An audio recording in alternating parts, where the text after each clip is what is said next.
মা কথা বলছিল এবং বেবিকে একসাথে দুজনে মিলে মাছটা গ্রিল করার জন্য ম্যারিনেশন করতেছিল। হঠাৎ গ্রিল মেশিনে ঢুকে গেল কৃত্রিম বাচ্চাটা এবং মা ফোনে কথা বলছিল, তার কোনো গন্তব্য ছিল না এবং সে অন করে দেয় মেশিনটি আর কৃত্রিম বেবিটি ভিতরে ছিল এবং মা ক্যাটটি যাচ্ছিল। হঠাৎ করে জুস খেয়ে তার হাসতে হাসতে দেখে গ্রিল মেশিনটি ফেটে যায় এবং ভেতরে কৃত্রিমটি জ্বলে পড়ে যায়।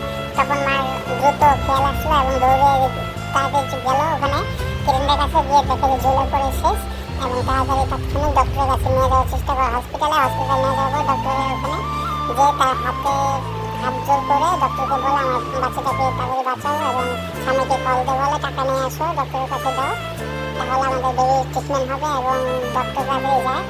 তো চেষ্টা করে ডক্টর বাঁচানোর, বাট কৃত্রিমটা আসলে মারা যায়।